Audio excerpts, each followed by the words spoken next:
This is Meredith for Real, the Curious Introvert, and I'm Meredith. Around here, we explore taboo questions and societal blind spots. Each high-contrast guest gives you the layered deep dive you crave, not just the Google results making headlines.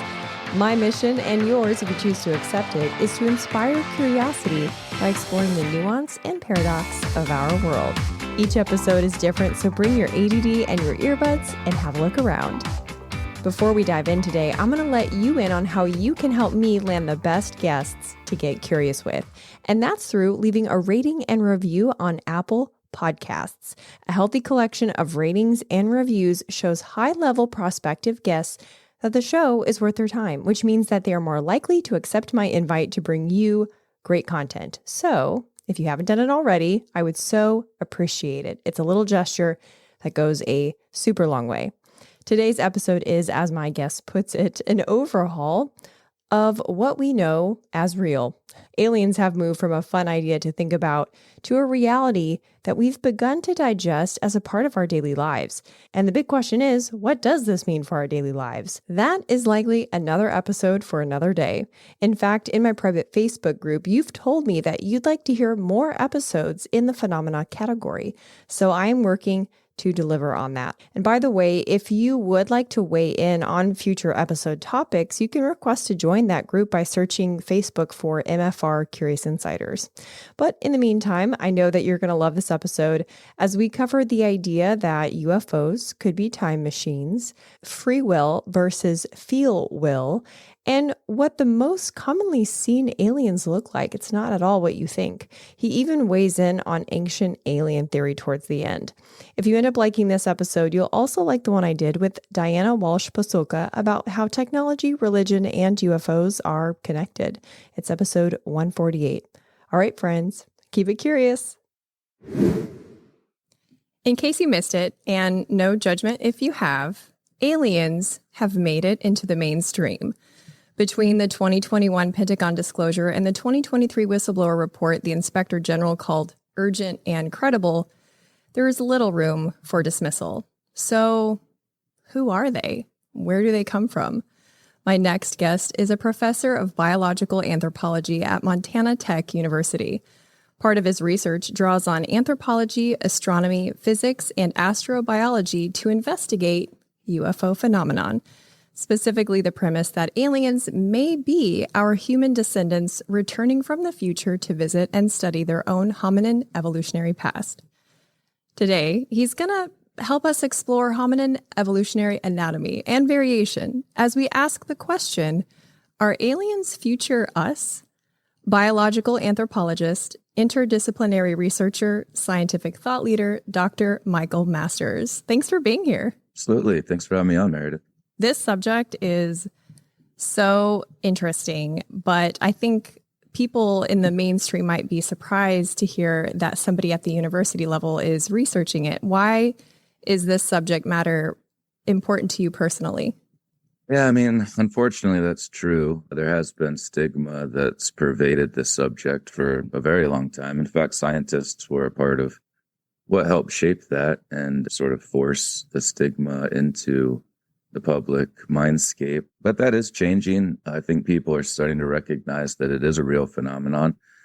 And who better to study it and try to understand what's happening, what these craft are, who's inside than people with various academic backgrounds and with expertise in various subject areas. So I am happy to see more people starting to take this seriously. And as that continues, I think we'll have more people in research, academia, the private sector, scientists in general, starting to explore it in more detail and try to crack the cases. And for you personally? Well, for me personally, I've had a very long-standing interest in this ever since I first heard about a UFO encounter my father had before I was born.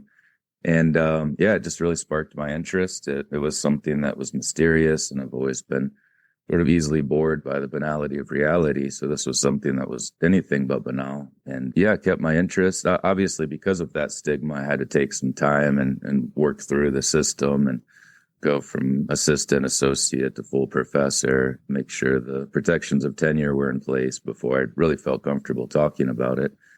But again, that's changing, and you see more people sort of dipping their toes in the water. Yeah, I have no regrets. It's been a really fascinating subject matter for me personally, and continues to be, especially with everything happening in the news right now, like you mentioned at the beginning of the show. So it's just getting weirder, and it's just getting more fun, really. Yes, truer words could not be spoken. I think a lot of people, even if they accept the headlines that we're seeing, may have a hard time entertaining the thoughts of origin for non-human intelligence. Why do you think it's important that we think about this as a society? Well, humans do have a tendency to try to remain comfortable with what they know, what's familiar. And obviously, this subject challenges a lot of worldviews. It could potentially challenge people's notions of religious history and politics and just what we think we know about technology, and the way that we interact with it, the way we interact with technology in our everyday lives. And especially if we are talking about a much more sophisticated technology that potentially comes from our future, once we begin to recognize what that is and what it can do, I think it can only propel us forward at a very fast rate, which then again challenges people's notions of normality and what is real. I mean, really, this subject is at the base level of that. What is real? What is our place in the universe? What is our place in time?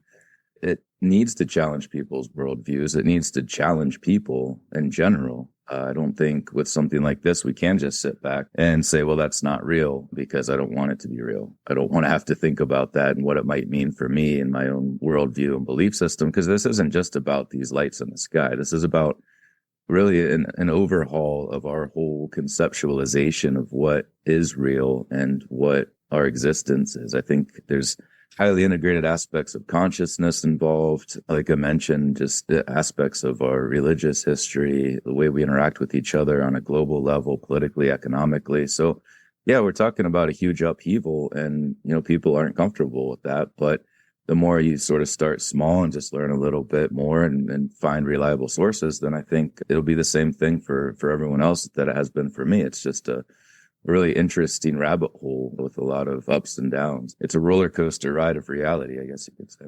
And identity. Absolutely. You're totally right about it's at the center of who we are and where we are. And those are majorly fundamental aspects of our day-to-day living.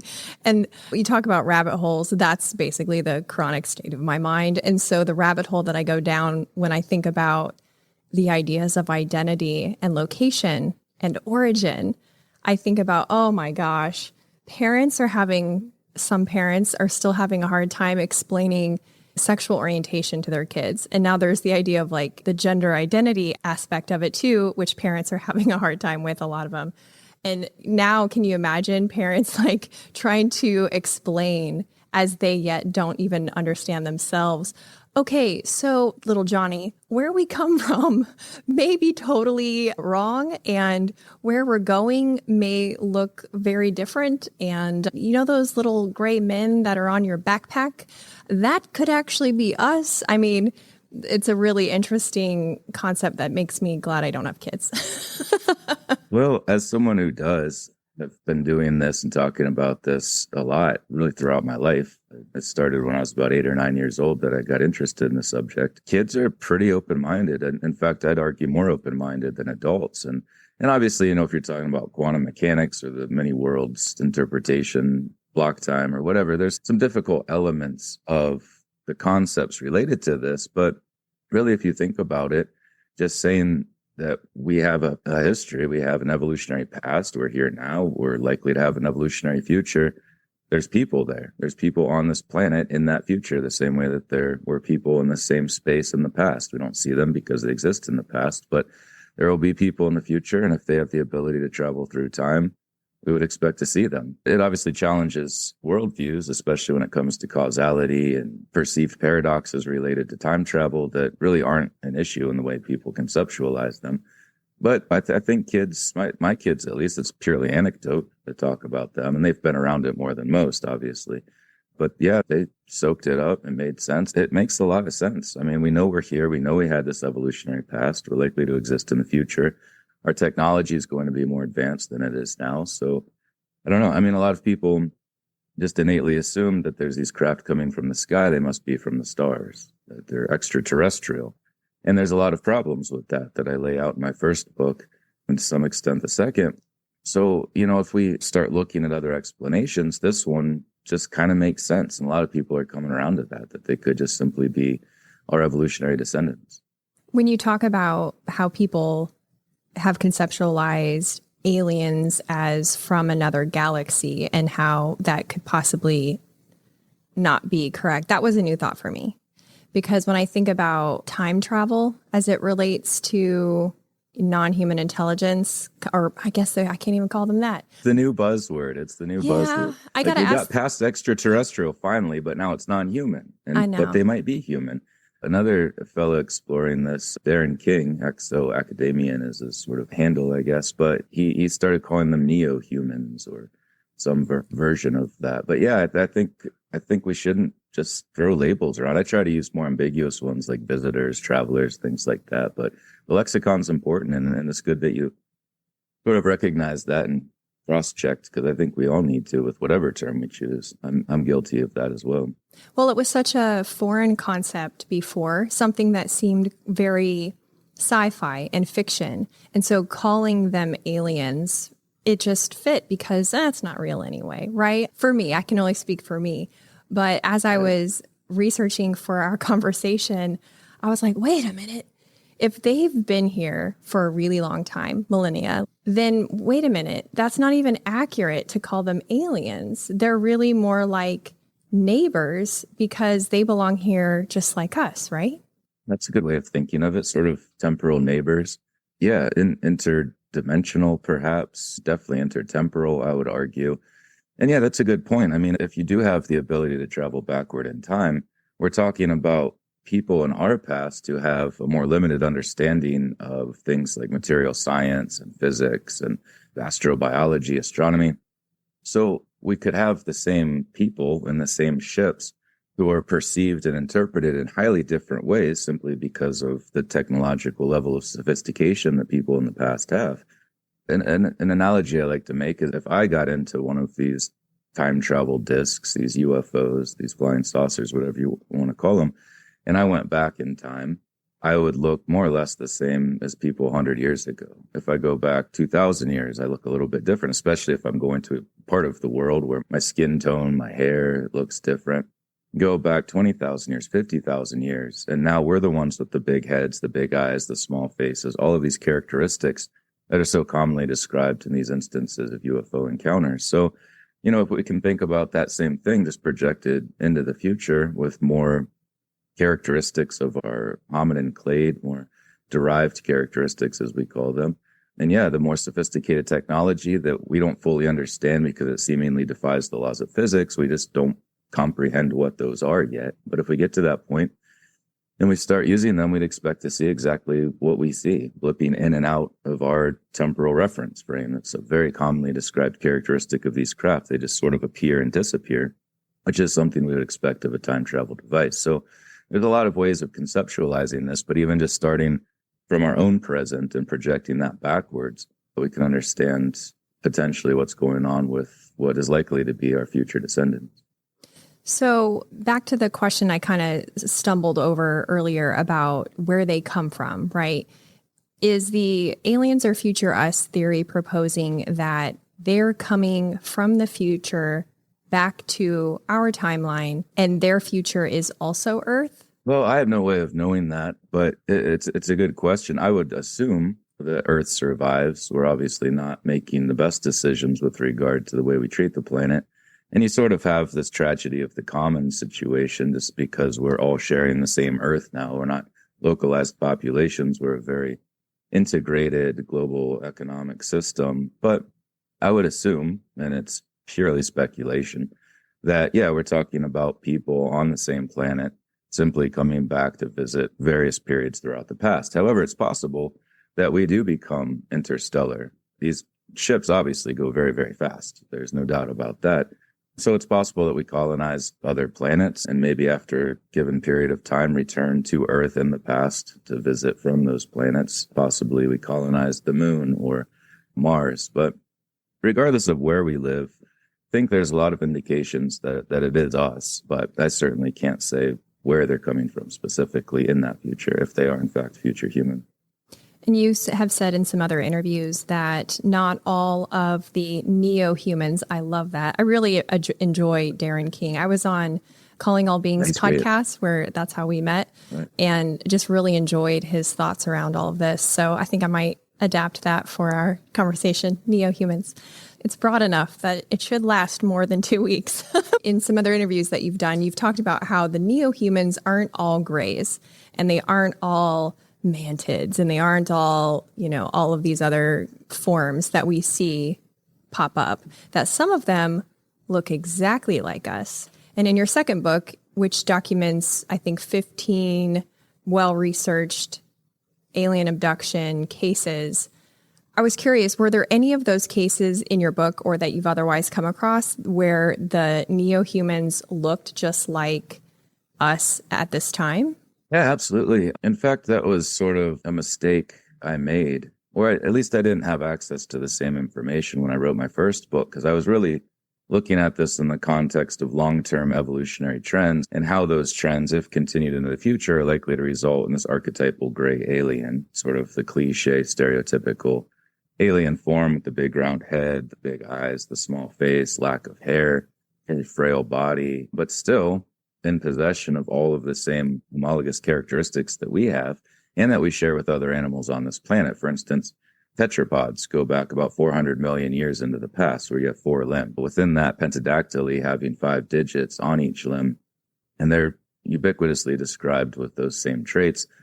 I've said 100 times that if people are describing a spider type creature, or some like squid spaghetti monster type thing coming out of these craft, I never would have been interested in this in any capacity whatsoever. But the fact that they look so human definitely piqued my interest and was a big part of my course of study. But if we do sort of break down what people see, and one of the problems and one of the reasons that scientists are sort of stumbling around right now is that we can't necessarily apply the same standards of evidence to this question that we can in other areas of study. It doesn't lend itself to experimentation, but we do have a number of other resources at our disposal, ones that we've been using in anthropology, sociology, psychology for a very long time. One of those is survey data. One of the largest surveys that was conducted, I think it was published right around the time of my first book in 2019, was carried out by the Dr. Edgar Mitchell Foundation. And they surveyed now upwards of 5,000 experiencers, contactees, abductees all over the world. It was in multiple different languages. So it's a very broad representation of what people experience. And through that, I learned and integrated this into my second book. I think what they found, the results of their study, was that the most commonly seen were humans, just like us, and then small grays, tall grays, and then hybrids. And importantly, by definition, all 4 of those would be classified as hominin, upright walking humans, just like us. And then only about 5% were something that was a non-human form entirely. These sort of reptilian, mantid-like, even sort of ephemeral spirit sorts of things that people observe. So, this was a pretty good study. There's obviously problems with surveys, but the fact that they did it so methodically and have a really good sample size that's representative of the entire human population, I do think we can learn something from that. And it kind of makes sense why we would have humans more often than these other ones. In the same way, I make this analogy with geographic space. In the same way that you see people more often who live in your town or in your state than you do people in Zimbabwe or China or wherever, because they're farther away in space. The farther away people are in time, we'd expect to see them less often. Well, that might explain why we see humans that look more like us more commonly, because we have more of a approximate temporal relationship with them. Whereas people that are farther from our future would look more different from us, and we would be one tiny blip on their entire timeline, as opposed to one that they cross over more often if we're closer to them in time. So I think that could help explain in part the results of that study as well. Can you just imagine if you were an experiencer, you're outside your Montana home, a craft lands in your backyard, and out steps some guy who looks like he's from Duck Dynasty, and he's like, "Hey, y'all," and you're like, "That's such a bummer." I wanted to see a gray. Well, I'm not aware of any cases like that Yeah, but it's certainly possible. And what's cool too is you could have it once there's a time machine, once we have the ability to traverse time, you could have people from the future going back, picking up people from the past and bringing them to the future. I think it helps explain the sort of timeless aspect to it too, where you could have people through these hybridization programs, someone from the future hybridizing sperm and egg with an individual from the deeper part of the past, and they would look just like someone from a specific time, and they could live amongst us if they are human. If the hybridization program that's so commonly described is real, then by definition, again, they would be human based on the biological classification of species concept. If two organisms can mate, reproduce, and produce viable offspring, then by definition, they are the same species. So I think that could help explain sort of the genie, people, with these seemingly magical abilities. Telepathy is one of them, clairvoyance, future knowledge. I think it could help explain those cases. And as many argue, if they've been living amongst us, that's potentially an explanation for how that's happened. And once you interject that aspect of time, it's easier to understand a lot of these other things that are described across these various reports. The aspect of time is so large, though. I could see where a lot of people might get stuck there. Yeah, that's one of the biggest problems in understanding this from my experience. Right, because time travel, I think sci-fi movies have helped us think outside the box. However, they have also encapsulated these ideas in the realm of sci-fi for so many people that it can be quite upsetting to think of them as actual.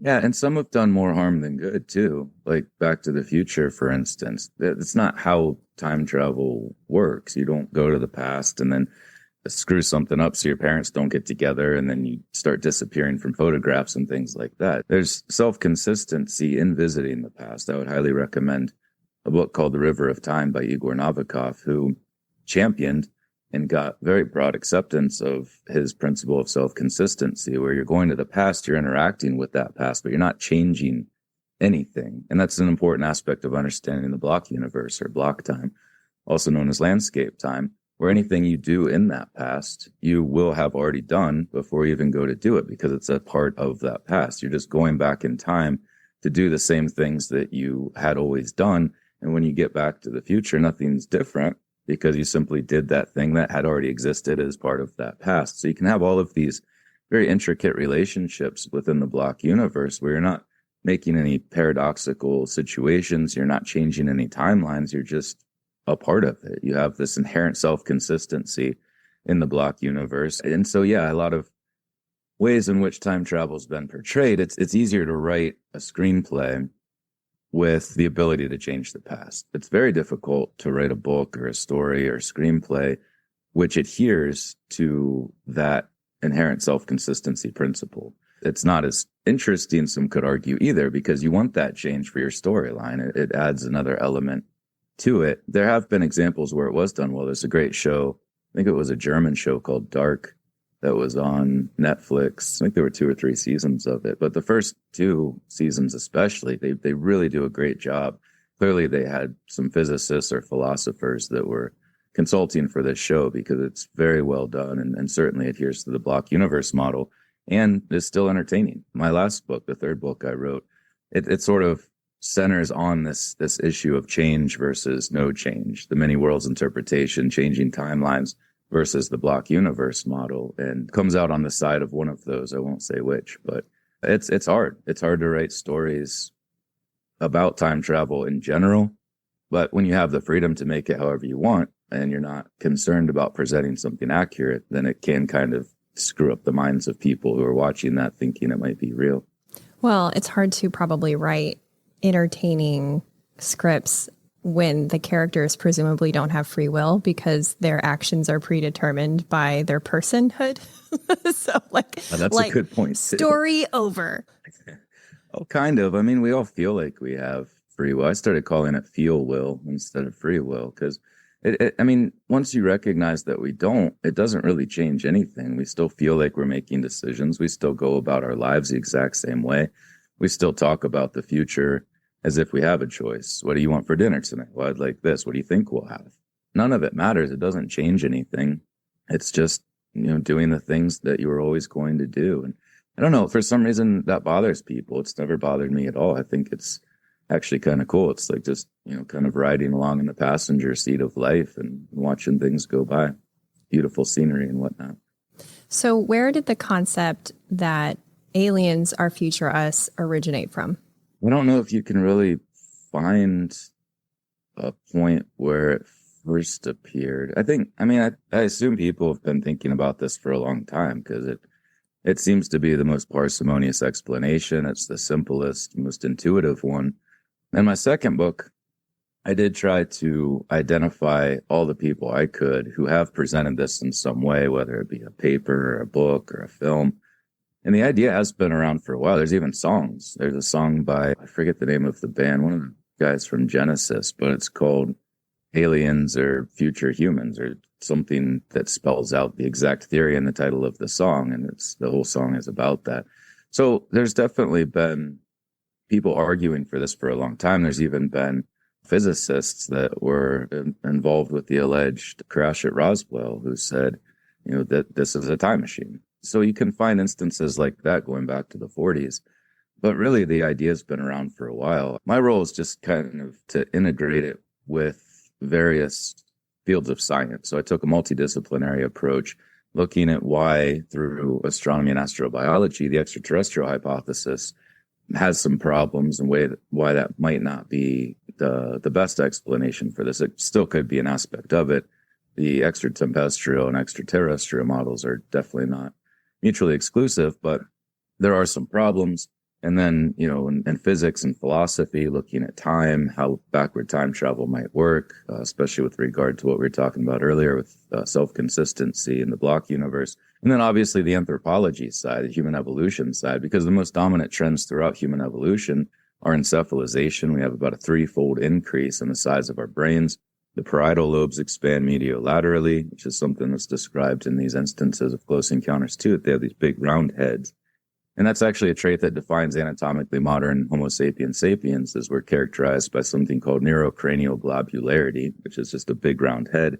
We also have a chin, which you don't see in hominin ancestors.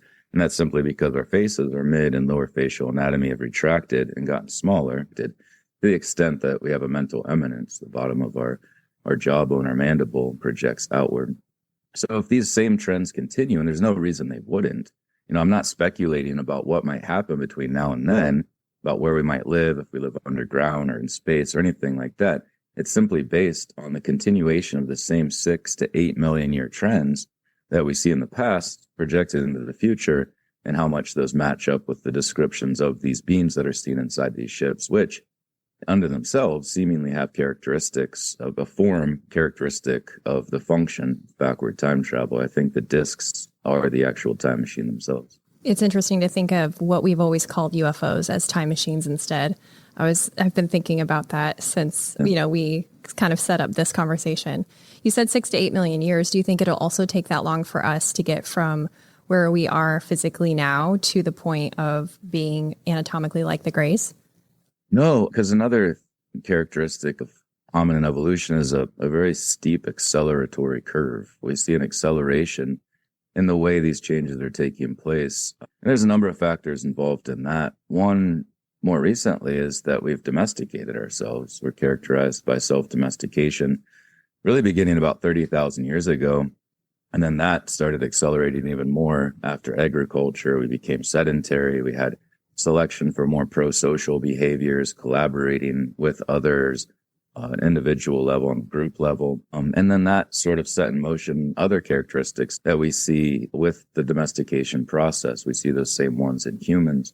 Just our culture in general, the acceleration of our culture also relates to physical changes, where we have something called biocultural evolution, which we don't see in other species, but our culture influences our biology influences our culture. One example, I was talking about the reduced and retracted face. One of the reasons that happened is we started cooking our food and we started to be able to process our food because of stone tools. And those are cultural inventions, fire, stone tools, but it affected our dental anatomy and our musculature for mastication, for chewing. The faster our culture changes, we'd expect our physiology to change rapidly too. And another one related to that is CRISPR technology, genetic manipulation. It's possible that we'll do more of that in the future. And who knows how that'll impact our physiology. But if it's another cultural thing that could potentially change vastly our physical characteristics. When I think about anthropology, I always go the direction of communication. That's just always something that's been of interest to me.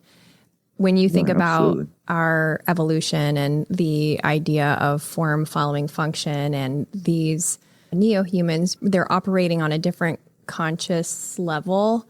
What does that say about how we'll communicate with one another and the quality of that communication? Because I'm sure, as you know, you said you have kids, like the ability to communicate, the ability to connect in a genuine, meaningful way is, some would say, deteriorating. That's a tough one. I mean, I think you're spot on that there is an evolution. There's obviously an evolution to the way we communicate and the complexity of our language. It's thought that the first proto-languages arose about 1.82 million years ago with early Homo erectus, simple grunts, sounds that we could interpret and understand because they were shared, they were conventional. And then over time, especially with the advent of our own species, Homo sapiens, about 200, 300,000 years ago, it started to increase in its complexity, more symbols, more representations of ideas, and not just, horse or rhinoceros, but like the ability to communicate about things that might take place in the future, things that took place in the past, having that temporal perspective and words to describe those things. And it's very likely that we'll get to the point where we don't use words any longer. We can communicate directly with our brains. If, our brains are just this antenna that's sort of sending and receiving these waves of energy. If that's what consciousness is, if it manifests in all living beings, there's one universal consciousness, and then we sort of develop out of that in all of these various forms. If we're able to tap into that root aspect of consciousness, that may help explain the telepathy that's so commonly described, where it's brain-to-brain interaction or consciousness to consciousness interaction outside of the brain through the mind. And that is something that we see in these cases where people interact with these, what I would argue are more evolved humans, the gray types of humans with the bigger heads, smaller faces. But you don't necessarily get that in as many cases where people interact with other people in these time machines, in these UFOs who look just like us. So yeah, that sort of indicates to me that if they are future humans, that we start to get to the point where we do communicate in that way. And yeah, to answer your question, I don't know how that affects our ability to communicate, but I would think if you're able to communicate packages of information at one time, like feelings and your own thoughts, that would seem to be much better than trying to find the right word or the right group of words to form a sentence that conveys an idea, especially if it's a more abstract idea. So I don't know. I guess I would be more optimistic and hopeful that in the future we will have new forms of communication which would allow us to communicate in new, different, and potentially better ways. Accurate communication also increases mutual empathy. And so from my hopeful utopian idea of what the future could be, that people wouldn't be as much assholes to each other, that they would be able to connect and communicate, convey perspective. Instead of taking a walk in another person's shoes, you could just like mind meld them and go, oh my gosh, your dad beat you. And that's why you're an asshole. Oh, yeah. Well, let's go get lunch. I don't know. That was an overly simplified version of that. But certainly the process through which communication happens is already changing in terms of technology and brain interfacing. And some of the theories about how the crafts, time machines are propelled is that it has some sort of skin on it that has a interface with the neo-human's consciousness, that they control it with their thoughts a little bit, which sounds far out there when you word it like that, but brain-computer interfacing is happening right now. So I can kind of see, okay, we're kind of on that path. Yeah, absolutely. There's a couple of things in there that I'd like to focus on. One of the things I did in my first book especially was show how many technological advances and devices we have now that are described in these instances of interaction with what is likely our future human selves. Like for instance, there's an ejaculation machine that's commonly used in Japan to get sperm samples from men. And that's one of the most commonly described experiences that males have, is that this device is placed on their phallus and sperm is taken in almost every instance where a male is abducted that's described. So we can see these technological correlates, these things that are seemingly connecting our present with what is likely to be our future. If we can look at brain-to-brain interaction, brain-to-computer interaction, if we are starting to integrate our own bodies and minds with technology, then that could be an aspect of how these ships are controlled. In the Travis Walton case, he escaped the place where they were doing this medical intervention because he was zapped by an electrostatic discharge from the craft, and they brought him up to heal him. But he escaped, went into a control room where there were actually buttons and things in the control room because he was pushing them and the ship started moving. And he was like, I probably shouldn't do that because I'm going to crash this thing. So it might be a temporal thing too, where in the future we do develop that relationship with technology more, that we can control things with our mind. But to your earlier comment, I certainly think that as our consciousness evolves, it does correlate with an evolution of empathy. And we can see that already looking at our past. It was only 60 plus years ago that we had Jim Crow laws, and slavery was only a couple hundred years ago. And 500 years ago with European colonialism, the atrocities that were perpetuated on people throughout the world in association with that, killing entire swaths of people, stealing their resources, stealing their land. So, we can already see sort of a general move in that direction. But I do get the sense too that the people in the future do have a deeper sense of empathy. And it's sort of an oxymoron. It's sort of a conflict because the things they're doing to us are arguably unethical. You mean robot rape? There are instances of interaction that could be classified as rape. Certainly touching people in their no-no squares and taking sperm and egg and fetuses. That's obviously not something that we would consider to be ethical today or in the future. But at the same time, looking into the eyes of these potentially neo-humans, people do have a deep sense of love and empathy. And with further interaction, it's another thing that was found from the Dr. Edgar Mitchell study, is that 85% of people who interacted with the humans, the human-like beings, had a positive experience or somewhat neutral. Only, I think, 5% had a very negative experience as described. Another interesting thing they found is that with continued contact, people not only had a more positive experience, but they longed for further interaction. And I think a big part of that is sort of the love and empathy that's felt in these relationships, just a higher consciousness in general, that tends to foster that. So yeah, I tend to be optimistic too in the future. And it seems like we're already moving in that direction. There's obviously, it's kind of the one step forward, two step back thing, because there's definitely a lot of hatred in the hearts of people today. But yeah, once you break that down and look at their own upbringing, the nurture side of what they might have experienced with abuse or anything else, just lack of love, nurturing, then yeah, you can understand that on a personal level. But as we continue to move forward as a species, and if we do grow a deeper sense of empathy and love, I think that'll eventually pervade the entire species. And those individual instances of neglect and abuse might be less common. I hope so. Hey, Curiositors, just a quick pause to show gratitude to our sponsors and give you some special deals. It's that time of year for front porch pumpkins and football barbecues, but here in the southern U.S., mosquitoes can still be an unwanted part of the equation. I've been using Insect's mosquito service since 2019, and I love that they guarantee their work and pollinators are always top of mind. But don't wait to get on their schedule. If you're in the Florida Panhandle or the Gulf Coast of Alabama, give Insect a call, ensec.net. I'll be honest, there are not a ton of podcasts in my rotation, but The Jordan Harbinger Show is one of them. He and his guests weave story and thought with such conversational ease. You get sucked in the best way possible. I recently listened to episode 1031 with guest Dr. Sarah Hill about how birth control rewires women's brains. I love that he chose that topic, and it's so good that you'll want to take notes.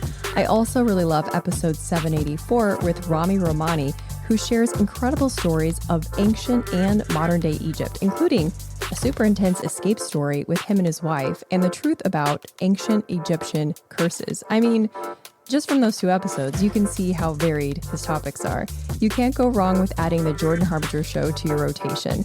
It's incredibly interesting. There's never a dull show. Search for the Jordan Harbinger show. That's HARB as in boy, IN as in Nancy, GER on Apple Podcasts, Spotify, or wherever you listen to podcasts. This show is also supported by the UWF Historic Trust. Don't pick another boring venue for your next work event. Check out one of the Pensacola Historic Trust's 12 museums. Now, if you watch the show on YouTube, you see the beautiful backdrop of Trader John's, the exhibit where I record the show inside the Pensacola Museum of History. Booking an event with the Trust will not just be a memorable event for your guests, but also support the efforts to keep Pensacola's historic charm preserved. Learn more at historicpensacola.org. Now back to the show. Remember to stay to the end where I give you a sneak peek of next week's episode. I do want to come back to the robot rape because in Circle K, which I promise those 2 are connected, so just hang with me. Curious as to how that might be. Do go on. So I talked with Tim McMillan a while back. It was back in 2021. And he was talking about the ease at which beings would be here or not be here. Are they manned vehicles? Are they drones, etc.? And that started a new path of thought for me about the effort behind neo-humans visiting this timeline of Earth. Because I accidentally had a merger of magic and neo-humans, right? And this happens a lot. I also talked with Walsh Pasulka, and she talked about the intersection of technology, religion, and UFOs. And it's interesting to have these conversations with smart people like her and you, and then observe my own thoughts in a way that I realized later, oh my gosh, that lines up with what they said. Because I had thought of aliens as like magical beings that can pop in and out whenever they want to, and never considering their motives or the difficulty upon which they would have to take on these endeavors. So for the sake of the robot rape question that I have, let's say that coming to this timeline on Earth is not as easy as a trip to Circle K. That it's not, oh, be right back, Mama Alien. I'm going to go check out these humans over here. Let's say it's great effort, great personal risk that they take in order to have these, what I assume are like anthropological trips to our timeline. What would be their potential motivation? And that's where the robot rape comes in, because I've heard you talk about fertility and maybe they have problems. Is that the reason, in your opinion, that they might be willing to risk great personal harm to themselves and to their very probably expensively awesome technology that they would need to come back and also risk being seen and all of that? Yeah, I do think that for them, the benefits must outweigh the costs. And there's some indications, again, if we look at past trends with regard to fertility and fecundity, that we are moving toward a place where we have issues with that as a result of genetic homogenization throughout the world. We see a 60% reduction in male sperm counts over the last 40 years in the industrialized world, a little bit less so in other places, which has largely been tied to pollution and the way that affects gamete production. Increased frequency of in vitro fertilizations to help get around problems that females have, males have. So, yeah, I think if those trends continue, we are likely to face a situation where we may have to return to the past to get gametes from those past people in order to help alleviate problems in the future. So people see us being taken, sperm and egg extracted, developing fetuses extracted, and they think, oh, they're doing something to us. But I don't think that's the case. I think they're doing something for themselves. And yeah, the great personal and societal risks they take to come back in time and do these things, I think must be worth it for them. And may even have something to do with the survival of our species into the future, especially if there is some sort of impending cataclysm, which tends to be what's coming out of certain circles, intelligence circles. Frank Milburn, Ross Coulthart, we talked about this extensively if anyone wants to follow up on that.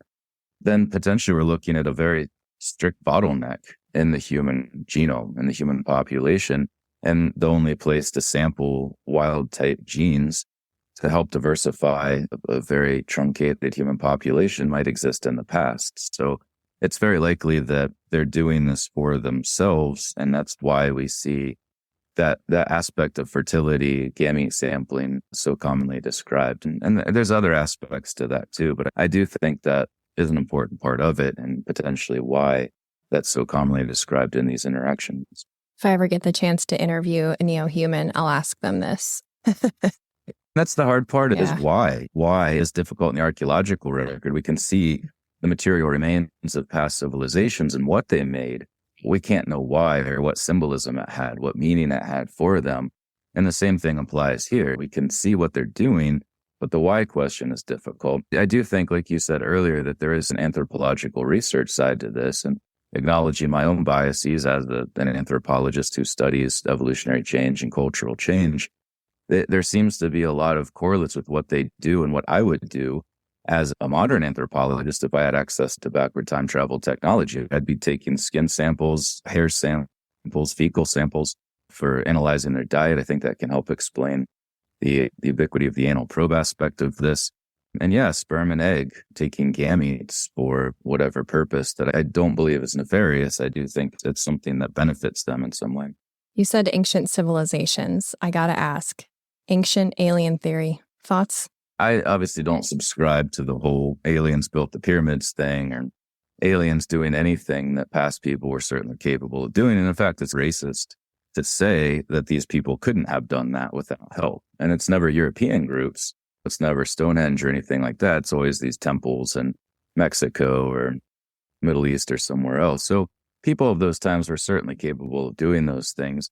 But with that said, if we do have people from the future traveling back through time, there's going to be a legacy there. There's going to be certain things that are innately observed and integrated within those societies. Religions could grow up out of seeing these beings with these amazing abilities. The intentional cranial modification that occurs throughout the world and in many civilizations going back tens of thousands of years, where seemingly they're shaping a child's skull to make it look more like these that they would perceive as gods because of the technology that they have and the sophisticated way in which they communicate and interact. So, yeah, I think things like that should be taken seriously, but I certainly don't subscribe to the idea that aliens are coming from outer space or from time to do these things when people of the past were certainly capable of such feats.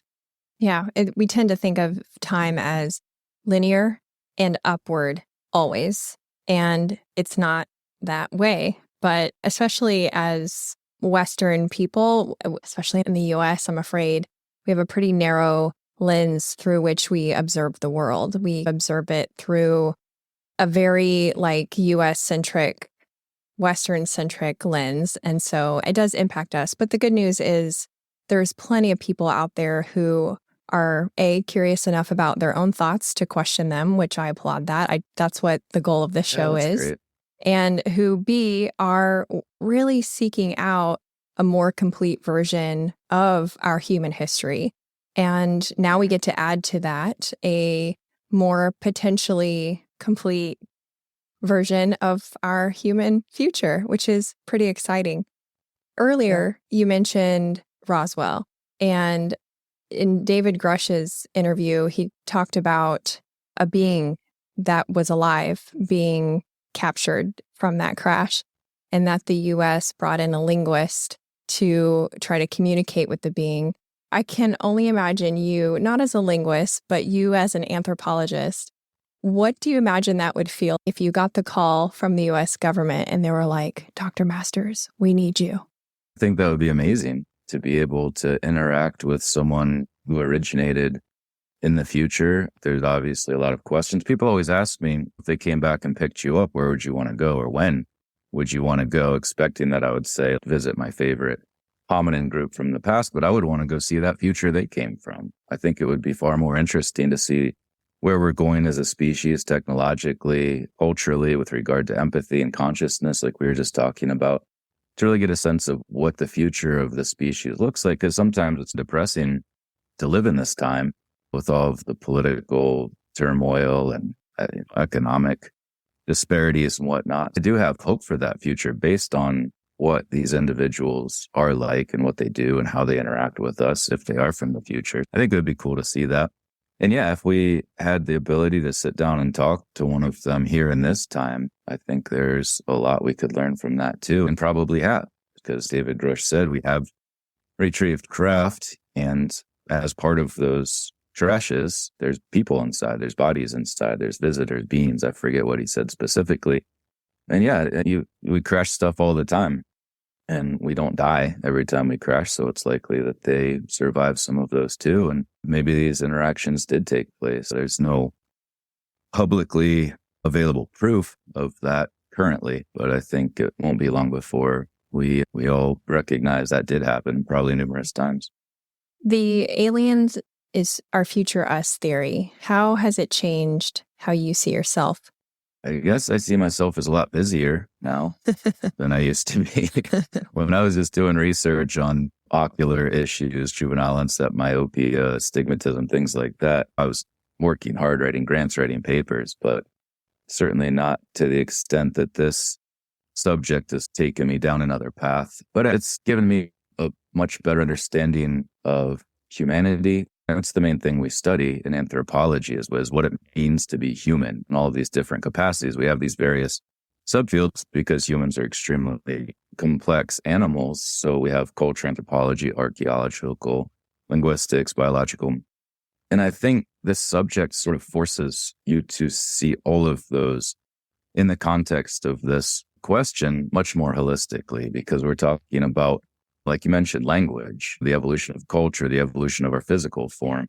And then, I think this is going to have to be a multidisciplinary study. But then also psychology, economics, politics, religious studies, I think is going to be and already is a very important part of this. And especially moving forward, because a lot of religious people are going to have their worldview challenged. And there's going to be people that say, no, that's the devil's work. And there's going to be people that open their eyes and open their minds and realize that it's probably a much more complex situation than they're currently aware of. So all of those things have happened to me too. Like I said, my first book, I was really just focused on those four areas: astrobiology, astronomy, physics, and biological anthropology. Anthropology as a whole, I would say. But I've realized that there's much more going on. There's a spiritual side of this, a consciousness side of this. And yeah, it's taken me down a really long and winding rabbit hole that continues to inspire more questions than it provides answers. And I think if we all step back and look at it holistically through an anthropological lens and a multidisciplinary lens, I think we're all going to start to grow and understand not just the UFO phenomenon, but really the essence of humanity. I hope so. That truly is my hope through this, because I think one of the advantages, at least this is what I tell myself, of not finishing college is that I have not been indoctrinated into a specific thought process in a specific way of behaving that is approved by the institutions that are there. So I have a tendency to see hard and soft sciences as the two things that should belong together and not be separate, and certainly not be arguing with each other. And so I hope that you're right, because when I was listening to all these interviews that you've done, I couldn't help but have philosophical thoughts. I couldn't help but try to attach meaning to the data. And I know from a scientific process point of view, that's definitely frowned upon. But I wonder what it will look like when philosophers, the Catholic Church, the biologists, anthropologists, astrobiologists, when they all come together, it'll be interesting to see how we as humans in those positions overcome ego for the purpose of true advancement, instead of just patting ourselves on the back within our respective tribes. That's very well stated. And you're absolutely right. To revisit your previous question about how the study of this has changed me, I was raised as a strict materialist, reductionist, where we can only know what we have data for and what we can study in experimental ways. And I think I was one class away from a graduate minor in statistics. I love statistics. And I loved how you can do this process of hypothesis testing but then, this subject doesn't lend itself to that. And so we have a lot of people in the academic community, especially in the hard sciences, who have always thought of themselves as superior to start with, not realizing that there are a lot of things that we can learn and only learn through taking a soft sciences approach, and especially in anthropology, because we can't do experiments on humans. So we have to draw from other resources in order to be able to understand our own species. And that lends itself well to the study of the UFO phenomenon. It's broadened my perspective, the way I approach science. And I think if we continue to beat that dead horse and live in this purely reductionist, materialistic world, they're part of the problem. They're not doing their jobs as scientists when they just say, well, this can't be real, so I'm not going to study it. I'm not even going to take the time because my scientific background pervades my ability to even look at this as a serious subject. And you see that all the time. I won't name names, but there are a lot of very loud people out there who are missing the boat entirely because they're stuck in that mindset, which is arguably an aspect of certain fields of study within the academic structure. I would recommend Jeffrey Krapel's books to anyone who wants to explore that a little bit more. He does a great job, especially in the flip, supernatural, really showing just the value of the humanities and the soft sciences and how much we can really learn, not just about the UFO phenomenon, but near-death experiences, consciousness, all of these other aspects of our reality that are seen as the paranormal outside of the normal, but are very much a part of our reality. You've given us so much to think about. I've really enjoyed this chat, and I know how busy you are, so I really appreciate you taking time to share this with my audience because they are curious, and it's really fun to talk with people who have that, what before we've seen as a contrast of worlds, the academic and the paranormal, if you will. As we wrap, can you tell people where they can find your books and how they can connect with you at the MUFON conference? The books are available obviously on Amazon and Abe Books or wherever people shop for books, but obviously it's always better to go to your local bookstore and help support the brick and mortar businesses that are seeing a bit of a resurgence lately, which is great. I've also got a website, just michaelpmasters.com. There's a contact page there and links to the books and various other resources. So this has been a lot of fun. I really appreciated your questions and insights offered as well. I think just the more we keep talking about this and looking at those nuanced aspects of it with regard to what lies beyond the craft, what lies beyond these fast moving objects, these lights in the sky. There's a lot of questions, and it's just going to bring more questions into the fray. Absolutely. Questions answered with more questions is what we do here.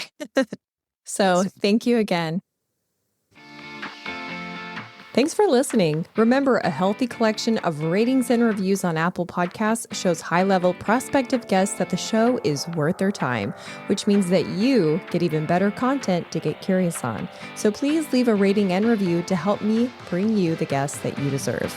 If you liked this episode, you'll also like the one I did with Diana Walsh Pasulka about how technology, religion, and UFOs are all connected. It's episode 148. And stay tuned next week for a remastered favorite with a woman who lives with her ex-husband, their teenage children, and his new wife. Until then, keep it curious.